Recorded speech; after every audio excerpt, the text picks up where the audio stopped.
Praise the Lord. Salamat sa ating Panginoon sa tagpong ito mga kapatid. Tayo po ay muling mag-aaral ng banal na salita ng ating Panginoon.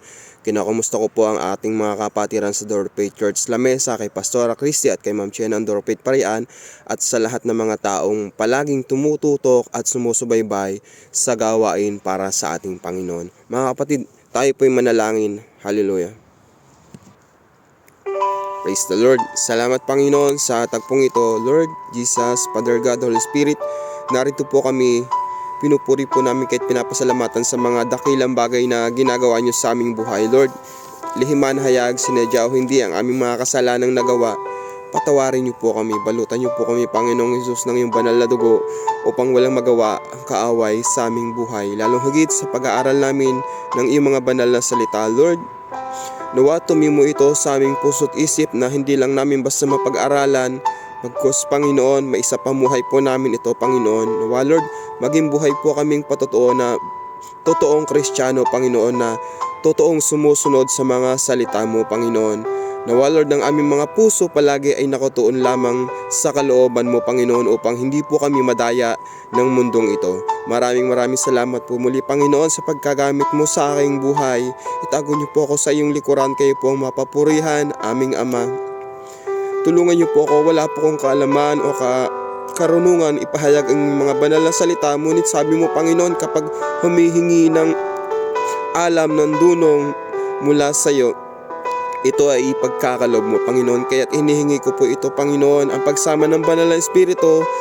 Inaangkin ko na magkakaroon ng katagumpayan ang gagawin kong ito dahil sasamahan ako ng banal na Espiritu.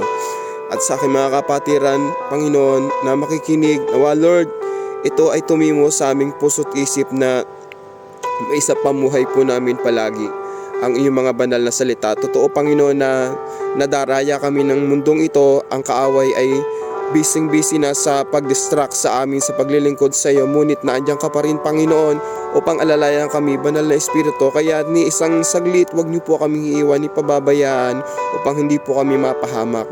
Ngayon pa lamang Panginoon, inakin na po namin ang katagumpayan sa pangalan ng aming Panginoong Jesus. Amen. Praise the Lord. Mga kapatid, samahan niyo po ako, magsipagbukas po kayo sa akin sa Exodus 36:2 hanggang 7 po. Amen. Marami ang handog ng mga Israelita. Tinawag ni Moises si Bezalel, Aholiab, ang lahat ng binigyan ng kakayahan ni Yahweh at ang lahat ng nais tumulong at pinagsimulan ng magtrabaho. Binigay niya sa kanila ang lahat ng handog ng mga Israelita para sa gagawing santuaryo. Patuloy pa rin sa paghahandog ang mga Israelita tuwing umaga, kaya't nagpunta kay Moises ang mga manggagawa. Sinabi nila, napakarami na po ang ibinigay ng mga tao, ngunit patuloy pa rin silang nagdadala. Kaya iniutos ni Moises, huwag na kayong magdala pa ng kaloob para sa gagawing santuaryo. Noon lamang tumigil ang mga tao sa pagdadala ng handog, gayon sumobra pa rin ang mga handog na naroon. Amen. Praise the Lord. Praise the Lord. At isa pong napakagandang katuruan na naman ang nais sabihin ng ating Panginoon sa tagpong ito sa Exodus 36:2 hanggang 7 po. Marami ang handog ng mga Israelita. Tinawag na nga po ni Moises sila Bezalel, Aholiab, ang lahat ng binigyan ng kakayahan ni Yahweh. So ibig sabihin po, yung mga pinili, yung may mga kaloob talaga na sa paggawa ng sanktuaryo. Amen. Ganun naman po talaga kung saan po yung ating pagkatawag, ay dun po tayo lumugar. Wag po tayong lulugar sa hindi naman po tayo basta tinawag o wala pong pahintulot. Okay naman po na gumawa tayo ng mga bagay, pero dapat po talaga ay may pahintulot at may basbas ng ating Panginoon. Hindi ko kaya po natin ng isang bagay ay gagawin po natin. Tandaan po natin mga kapatid, lagi po talaga dapat na may basbas ng tagapanguna, dahil ang tagapanguna po ang kinakausap ng ating Panginoon kung sino po dapat talaga ang italaga at ang gagawa. Amen. Praise the Lord. Naunawaan po ba natin, amen, kung ano pong ating mga kaloob, ay yan po ay dapat natin magamit sa tamang lugar, amen. At kung mga kapatid, kung saan po tayo tinawag, doon po tayo tumugon at sumunod, amen.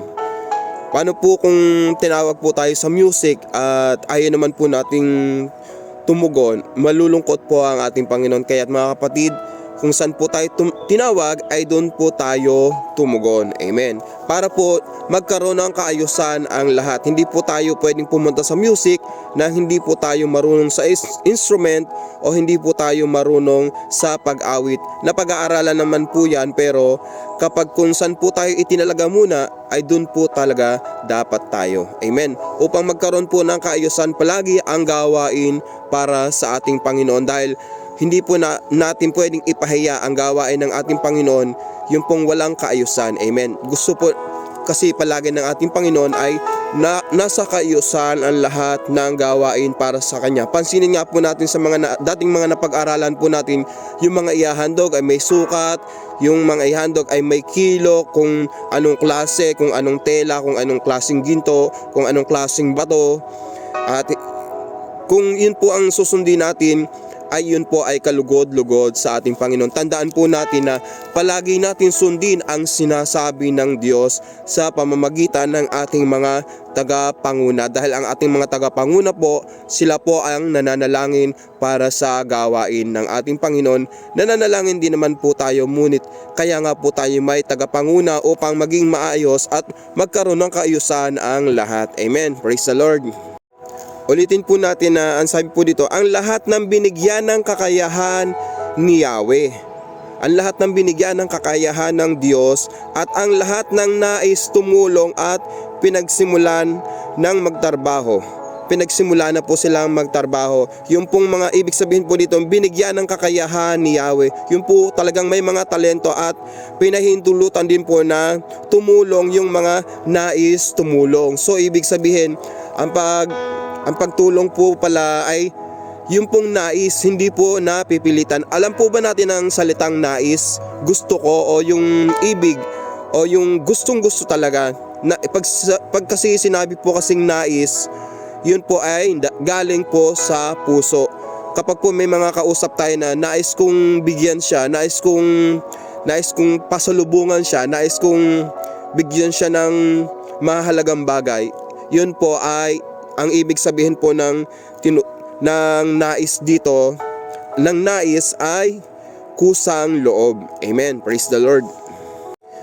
Kaya't mga kapatid, kung nais po natin tumulong sa gawain para sa Diyos, ay gawin na po natin, at dahil malapit na po talagang dumating ang ating Panginoon, wag po tayong gagawa ng napipilitan lang, dahil yan po ay mababaliwala. Napakasarap naman po talaga na yung gustong gusto mo talaga yung ginagawa mo, lalo na yung pag-aayos ng bahay-sambahan, yung mga pangangailangan ay nakibahagi tayo. Amen. Yan po ang napakahalaga, yung makikibahagi tayo ng bukal sa ating kalooban na hindi tayo napipilitan. Amen. Praise the Lord. At mga kapatid, sa verse 3 po, sabi po dito, ibinigay niya sa kanila ang lahat ng handog ng mga Israelita para sa gagawing santuaryo. So, santuaryo po ang gagawin ni Moises at ng mga binigyan ng kakayahan ng ating Panginoon, ang mga kamanggagawa ni Moises. So ibig sabihin, magtutulong-tulong po talaga sila para sa gawain, para sa santuaryo ng ating Panginoon. Patuloy pa rin sa paghahandog ang mga Israelita tuwing umaga.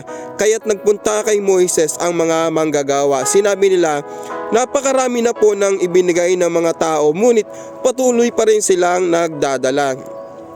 Ayun po yung napansin po natin dito, yung mga tao sinabihan po kasi na maghandog ng mga bagay na gagamitin sa santuaryo para sa ating Panginoon. So ang dami na po, halos araw-araw daw po, siguro tambak na po talaga yung mga gamit na mga hinandog nila na mula sa kanilang puso. Hindi naman po kasi tayo makakapaghandog ng ganong karami kung hindi galing sa ating puso, di ba? Kung hindi po hinipo ng ating Panginoon ang mga Israelita. So ibig sabihin, kumilos po talaga ang ating Panginoon sa puso ng mga taong naroroon. Amen. Tumugon po talaga sila sa sinasabi ni Yahweh para sa gagawing santuaryo para sa ating Panginoon. Amen. Napansin po natin dito na may sinabi po ng mga manggagawa yung binigyan ng karapatan, yung binigyan ng kakayahan ni Yahweh na ang sabi po kay Moises, sobrang dami na nang ibinibigay ng mga tao. Halos mapuno na yung lugar, yung lagayan. Kaya't ang ginawa ni Moises na kinausap na niya yung mga tao na tama na, itigil nyo na yung pagdadala ng handog. Siguradong kaya sinabi yun ni Moises ay sapat na yung mga gagamitin para sa santuaryo ng ating Panginoon. Amen. Praise the Lord. Tunay na mapapansin po natin sa tagpong ito na si Moises ay tapat talaga. Alamin po natin kung bakit. Amen. Kaya iniutos ni Moises, huwag na kayong magdala pa ng kaloob para sa gagawing santuaryo. Noon lamang tumigil ang mga tao sa pagdadala ng handog. Gayunman, sumobra pa rin ang mga handog na naroroon. Amen. Pansinin po natin yung naging karakter dito ni Moises. Sa ibang leader po kasi, po pwede namang sabihin na sige, hayaan mo para gamitin na lang natin ang mga bagay na inihandog na yan o mapakinabangan natin, pabayaan mo lamang ang mga tao. Ngunit hindi ganun ang sinabi ni Moises, dahil si Moises nga po ay tapat na sumusunod sa ating Panginoon sa kapanahunan natin ngayon, di ba po? Kung sino po yung mga namumuno, baka ang sabihin hayaan mo lamang dalhin ng mga taong yun yung mga handog at may paglalagyan tayo niyang iba. Pwede naman sabihin ni Moises yon. Napansin po natin yung karakter dito ni Moises, yung pagiging totoong tapat sa ating Panginoon. Diyan po kasi makikita talaga yung totoong leader, yung totoong sumusunod sa ating Panginoon na kapag sobra na naman, tama na, baka naman yung naghahandog ay napipilitan na, baka naman yung naghahandog ay wala na din mapagkunan, at sapat na naman yung pangangailangan natin para sa sinabi ni Yahweh. Amen. Ganun po ang puso ni Moises. Iniisip din niya na sapat na, tama na, at makakabuo na tayo nito. Alam nyo nga po ang nangyari noon lamang tumigil ang mga tao, nung nagsalita na po si Moises na tama na at sapat na yung ating gagamitin para sa santuaryo, kaya hindi na po naghandog pa ang mga Israelita. Amen. Napansin po natin yung karakter ni Moises na napakabuti talaga niyang leader. Napakabuti po talaga niya na wala po sa kanya yung salitang sa kapanahonan po natin ngayon, yung pangungurakot, yung pagkuha ng hindi naman para sa atin. Yun po kasing mga handog na yun ay para sa ating Panginoon sa gagawing sanktuaryo. Naunawaan po natin na kapag may mga bagay na sobra-sobra na para sa atin, hayaan na po natin na yung iba naman ang makinabang, na kapag may sinabi ang ating Panginoon na tama na, ito lamang naman ang aking hinihingi at okay na. Kaya kapag naunawaan po natin yung ganon at nagkaroon po tayo ng kaisipan na ganon, kung tayo po ay magiging leader, ay talagang ang lahat ng ating pamamahalaan ay totoong magtatagumpay at may iwasan nga po yung pangungurakot o yung pag-ahangad ng mga bagay na hindi naman sa kanya. Ito po yung napakagandang halimbawa si Moises sa kanyang pamumuno. Sa totoo lang, ngayon ko lamang din po naunawaan ito na may ganito po pala talaga ang karakter ni Moises, na iniisip din niya yung pagsapat na at tama na kapag may mga bagay na hindi na naman kailangan at sobra-sobra na yung paghahandog at nakita naman ng lahat na naging tapat ang mga Israelita, talagang totoong sila ay naghandog. Amen. Siguro mapapansin po natin mga kapatid, marahil yung mga Israelita ay naranasan din natin, di ba naranasan din naman po natin yon? Minsan gusto nating magbibigay ng ikapu. Pansinin po natin, magbibigay po tayo ng ikapu, tapos sumobra pa sa ikapu yung ibinibigay natin. Amen? Nangyayari po ba yan sa atin? Amen? Tunay na, kasi sobrang excited tayo, sobrang in love tayo sa ating Panginoon. Nawa palaging ganun tayo, no? Hanggang sa pagdating ng ating Panginoon, dahil yan po ang gustong-gusto ng ating Panginoon. Ngunit kapag ang hinihingi lang naman ng ating Panginoon yung 10% niya na ibigay natin, upang kapag naibigay natin yun at nasunod, ibubuhos talaga yung pagpapala sa ating buhay. At yan po ang isa sa maipapatotoo ko sa inyo, na kapag po tayo ay nagbigay ng ikapu nang galing sa ating puso, na hindi nahihirapan, na hindi kayo mag-aaway mag-asawa, na hindi walang sama ng loob sa ating pagbibigay ng ating ikapu, sinasabi ko po sa inyo na yan po ay naranasan namin at ibinuhos ng ating Panginoon ang pagpapala sa amin. Kaya't mga kapatid, kung tayo po ay magbibigay ng ikapu, ito po ay dapat na galing sa ating puso at hindi napipilitan. Ayaw na ayaw po ng ating Panginoon ng napipilitan. Dahil mga kapatid, may mga Bible verse na sumusupport din po sa mga paghahandog na napipilitan ay hindi po talaga kalugod-lugod sa ating Panginoon. At yung mga naghahandog din po ng ikapu nga po, pero namumuot at nagagalit naman sa kapwa, ay hindi pa rin po pala kalugod-lugod yan sa ating Panginoon. Kaya po minsan sasabihin po natin na, Panginoon, ibinigay ko na sa iyo lahat, naglilingkod naman ako sa iyo, ngunit sa kabila pala ng buhay mo, sa kabila pala ng pagpunta mo sa bahay-sambahan, ay hindi mo nagagawa yung nais ng ating Panginoon, na nagagalit ka sa iyong kapwa. Hindi po pala talaga ibubuhos ng ating Panginoon ang pagpapala, o nais ibuhos ng ating Panginoon ang pagpapala, pero nahaharangan ng kaaway dahil nga po sa ating kasalanan na iyon. Baka marahil po hindi po tayo makapagpatawad sa ating mga kapwa, kaya po pala hindi po bumubuhos yung pagpapala. Sa totoo lang po, gustong-gusto ng ating Panginoon na tayo ay pagpalain, ngunit ito ay nahadlangan ng kaaway. Nandiyan na nga po yung pagpapala, hindi, sabi nga po sa Biblia, kayo na lamang po ang magbasa at para maunawaan po talaga natin ang nais ng ating Panginoon, upang ibuhos talaga yung pagpapala. Ang mga sinasabi ko po ay ayon din sa Biblia, dahil napakahirap po talaga na maghayag ng banal na salita kung sa sariling karunungan lamang natin nang gagaling ito, dahil mananagot po tayo sa ating Panginoon. Kaya't mga kapatid, dapat po talaga ang ating ipahayag ay mula lamang sa Biblia, at yan nga pong pagbibigay ay dapat na galing sa ating puso. At balik po tayo sa topic natin na si Moises, ganun po kabuti ang kanyang kalooban, ganun po siya sumusunod sa ating Panginoon, at ganun din niya ginagalang ang kanyang mga nasasakupan, na kapag sobra na, tama na, kapag sapat na, tama na. At ang nakakatuwa din naman dito sa mga Israelita, noon lamang tumigil ang mga tao sa pagdadala ng handog, gayunman sumobra pa rin ang mga handog na naroroon nung sinabi pa lamang ng tagapanguna si Moises na tama na, sapat na yung mga handog na ibinigay nyo.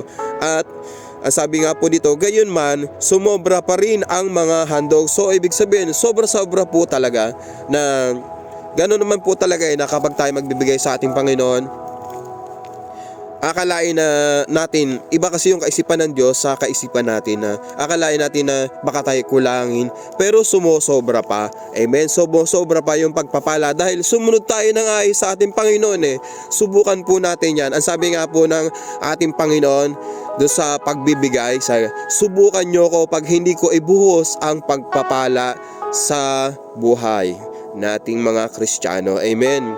Kaya mga kapatid, nawa sa pagsunod natin sa ating Panginoon, naandun palagi yung salitang nais ko, na gusto ko, Panginoon, na nawa ipahintulot mo, at palaging may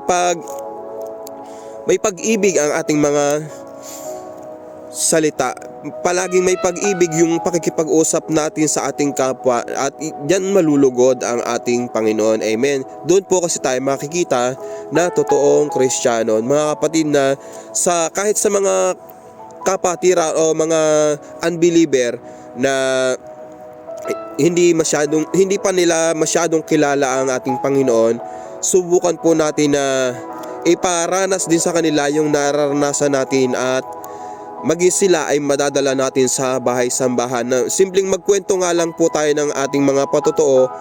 Mapapansin mo na masasabi nila na nakakagaan naman ng kalooban ang mga sinasabi mo. Kasi po yun ay galing sa ating Panginoon, at kapag po tayo ay magbibigay, dapat po ay yun ay galing sa ating puso, mula sa ating puso, ayon sa ating kalooban, at diyan nalulugod ang ating Panginoon. Si Moises po ay tapat at totoong naglilingkod sa ating Panginoon. Pinatunayan niya dito na hindi siya nangungurakot na pasensya na po sa salita, pero yun po talaga ang katotohanan, na kapag may mga leader po na nakikita ang kanyang mga tagasunod, ang kanyang pinamumunuan, may mga leader po talaga na inaabuso ang mga kanyang pinamumunuan o pinamamahalaan. Katulad na nga lang po sa gobyerno. Kahit mga kapatid, isa po itong napakagandang mensahe ng ating Panginoon, na tayo ay sumunod at magbigay at maghandog sa ating Panginoon upang malugod ang ating Diyos. Amen. At praise the Lord. At mga kapatid, pahuling paalala lamang po ng ating Panginoon, at ang sabi po ng ating Panginoon sa tagpong ito, na kapag po tayo ay maghahandog sa Diyos, huwag po yung tira-tirahan, huwag po yung mga bagay na hindi kalugod-lugod sa ating Panginoon, huwag po yung mga oras na tira-tirahan. Kung kailan lang po tayo nais pumunta, nais dumalo sa ating Panginoon sa gawain para sa Diyos, yung mga tira-tirang oras, wag naman po sanang ganon. At kung tayo po ay maghahandog para sa ating Panginoon, gawin na po natin yung the best para sa ating Panginoon. At matitiyak ko sa inyo, katulad po ng naranasan namin, hindi man po ako perpektong naging Kristiyano talaga. May mga pagkakamali din po ako, pero kapag sinasabi ko po sa inyo mga kapatid, na kapag nasunod nyo ang nais ng ating Panginoon, ibubuhos niya ang pagpapala. Na isang patotoo po, na kapag po talaga ako ay nahihirapan, umiiyak ako sa ating Panginoon, at talaga isinasarado ko yung kwarto o kung saan man po ako naroon, na gusto ko ang Diyos lamang at ako ang nag-uusap, at doon ko po iniiyak ang lahat ng nais ko, at kinabukasan po o minsan oras nga lang po ay tumutugon agad ang ating Panginoon. Tumutugon po ang ating Panginoon sa mga taong malilinis ang puso. Amen. Kaya't mga kapatid, sikapin po palagi natin na ang ating mga puso ay walang bahid ng anuman karumihan o galit kapag tayo ay dudulog sa ating Panginoon, na tayo po palagi muna ay magpalinis. Alalahanin po natin yung Marcos 11:25, na kapag tayo ay mananalangin, patawarin muna natin ang mga nagkasala sa atin, upang ang lahat ng mga kasalanan natin ay patawarin din ng ating Ama na nasa langit, at ang lahat ng mga dudulog natin sa ating Panginoon na nasa langit ay Kanyang tutugunin. Amen. Danas po namin yan, kaya ito po ay naipapatotoo namin sa inyo. At to God be the glory po mga kapatid. Samahan niyo po ko, tayo po ay manalangin. Praise the Lord. Hallelujah. Panginoong Hesus, Ama, Banal na Espiritu, maraming salamat po sa tagpong ito sa aming mga napag-aralan. Nawa Lord, ito ay tumimo sa aming puso't isip, na katulad ng karakter ni Moises, Panginoon. Nawa maging ganun din po kami, Panginoon. Bigyan niyo po kami palagi ng karunungan o kaalaman na nanggagaling lamang sa iyo, na hindi po galing sa aming mga desisyon, Panginoon. Dahil kung kami po ang mananaig sa aming sarili, kami po ay mapapahamak. Ngunit kapag naandyan ang gabay mo, Banal na Espiritu, naniniwala kami pananampalataya na kami ay magtatagumpay sa buhay nito, sa mundong ito, Panginoon, na pasama na ng pasama, Iligtas niyo po kami, ingatan niyo po kami, banal na Espiritu. Hindi po namin kaya kapag hindi ka namin kasama. Tulungan niyo po kami. Dinadalangin ko po, Panginoon, si Pastora Christy, si Pastor Alan at kanyang mga anak at apo, Panginoon. Ingatan niyo po ang pamilyang ito na tapat na naglilingkod sa iyo, Panginoon. Naniniwala kami at nananampalataya na lahat ng mga dasal ng kanilang mga puso ay iyong tinuguna, maging kay Elder Wilma sa kanyang buong pamilya, Panginoon. Naniniwala kami at nananampalataya na sasamahan niyo po palagi siya at pagtatagumpayin sa mga hamon ng kanyang buhay, Panginoon. Maraming salamat din, Panginoon, sa lahat ng mga tao na walang sawang tumututok sa daily devotion na ito. Naniniwala kami at nananampalataya na lahat ng mga dalangin ng puso namin, Panginoon, na mga nakikinig, na mga nunood ng daily devotion ito, na iyon tinugon na, Panginoon, maging sa mga pinakabagong miyembro, mga bata, matanda, mga senior citizen, na may mga pinagdadaanan lahat. Naniniwala kami at nananampalataya na, Panginoon, ikaw ay kumikilos na sa mga oras na ito. Wala po kaming magagawa, wala po kaming kakayahan, ngunit naniniwala kami at nananampalataya, Panginoon, na ikaw ay kikilos at aayusin mo ang aming mga sitwasyon. Anumang mga dalahin namin sa buhay, Panginoon, hindi ko man kilala, Panginoon, ang lahat ng mga nakikinig sa oras na ito, ngunit naniniwala kami at nananampalataya, sakit man ito, karamdaman, sarang pamilya, nangihinang mga espiritu na nawawala na ng pag-asa, naniniwala ako at nananampalataya na aayusin mo ang lahat, Panginoon. Sa oras na ito ay kumikilos ka na. Marcos 11:24, na naniniwala ako at nananampalataya na lahat ng mga lumalabas sa aking labi ay iyon tinugon na. Dahil sabi mo, Panginoon, sa Marcos 11:24 na kapag kami mananalangin, maniwala kaming natanggap na namin ito at ito ay mangyayari nga. Kaya maraming salamat po muli, Panginoon. Naniniwala kami at nananampalataya, Panginoon, na sa pagdating mo ay mainit mo kaming madadatna na naglilingkod sa iyo, Panginoon. Dahil inilalakad namin ang iyong mga salita, Panginoon. Huwag niyo po kaming hayaan, Panginoon, na matukso sa mundong ito. Huwag niyo po kaming hayaan na maagaw ng mga kaaway, Panginoon, sa mundong ito, Panginoon. Bagkus, Panginoon, mag-focus po kami sa mga salita mo. Uhawin niyo po kami ng iyong mga banal na salita upang palagi po kaming dumulog sa iyo, palagi po kaming umatin sa lahat ng mga gawain para sa iyo lamang, Panginoon. Inaalay po namin, Panginoon, ang buhay namin ito na maging kalugod-lugod palagi sa iyo, Panginoon.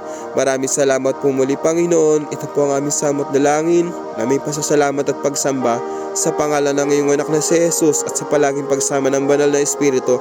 Ang lahat ng mga anak ng Diyos na tinugon na ang ating mga dalangin ay magsabi ng Amen.